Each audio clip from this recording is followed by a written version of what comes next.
Modern ట్రెండ్స్కి కూడా నేను notes prepare చేసుకున్నాం. క్రాప్ సైన్స్ అదంతా ఒక దగ్గర లేదు. సో చేసుకున్న vaccines, microbial infections, biotechnology part అంతా చేసుకున్నాం. ఇంకోటి data interpretation exam question paper అయితే ఇంక అందరికి తెలుసు, అది కొంచెం సో అందరికీ అది ఈక్వలైజింగ్ లానే వచ్చింది, హార్డ్ వచ్చింది. నేనేమనుకున్నా అయిపోయింది ఇక, నాకు రాలేదు, ఏం రాలేదు. ఒక 4 to 5 క్వశ్చన్స్ వచ్చినాయి.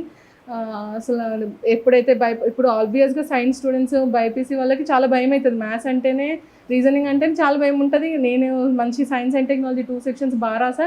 ఇక్కడికి వచ్చేసరికి ఇంకా అసలు చూస్తే ఏం రావట్లేవు. ఇంకా మనం ఇంకా అయిపోయింది, మనం ఇంకా క్లియర్ అవ్వదు అనే దాంట్లో ఉండే.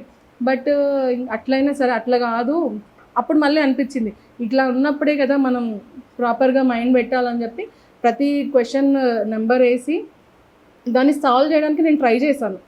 అన్ని క్వశ్చన్స్ నెంబర్ వేసి సంహౌ ఒక లాజికల్ కన్క్లూజన్, కరెక్టా రాంగ్గా తెలియదు, ఎందుకంటే ఆల్రెడీ ప్రాక్టీస్ చేసి ఉంటాం. ఇప్పుడు ఆర్ఎస్ అగర్వాల్ ప్రాక్టీస్ చేసి ఉంటాం. ఎగ్జామ్ కోసం ఇంత ప్రిపేర్ అయినప్పుడు నేను ఏమనుకున్నా డేటా ఇంటర్ప్రిటేషన్ వస్తుంది, అది చేసేద్దాము. కింద మనకి డెసిషన్ మేకింగ్ వస్తాయి, అవి చేసేస్తాం.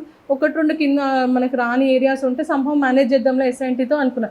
బట్ అక్కడికి పోయి చూస్తే అసలు పేపర్ అంతా డిఫరెంట్ ఉంది. సంహౌ వద్దు, ఇట్లాంటి సిచ్యువేషన్లో కూడా మనం దీన్ని మంచిగా పర్ఫామ్ చేయాలని ట్రై చేశాను. కొన్ని సాల్వ్ చేయగలిగినాను. ఒక 5 to 6 క్వశ్చన్స్ చేశాను. బయటకు వచ్చి చూస్తే అందరిది అదే సిచ్యువేషన్.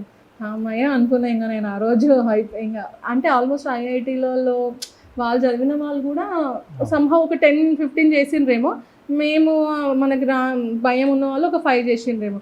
సో పర్వాలేదు, ఎగ్జామ్ ఎట్లలో క్వశ్చన్స్ ఎట్లున్నా అందరికి కూడా అలాగే ఉంటుంది, పెద్ద భయపడాల్సిన అవసరం లేదు. ఇప్పుడు ఒకరికి టఫ్ ఉంది, ఒకరికి మ్యాక్సిమం అందరికీ అది అలాగే ఉంటుంది. కానీ ఆ టైంలో కొంచెం మనం ప్రెజెన్స్ ఆఫ్ మైండ్ కాన్షియస్గా ఉండి ఏం కాదు, ప్రతిసారి కొంచెం కాన్ఫిడెన్స్ తెచ్చుకోవాలి. ఏదైనా వీక్ అనిపించినప్పుడు కూడా లేదు నేను చేసేస్తా, సంహౌ వచ్చిన నాలెడ్జ్తో ఏదో ఒకటి పర్ఫామ్ చేస్తా అనేది అది నేను డేటా పార్ట్లో నేను చేశాను.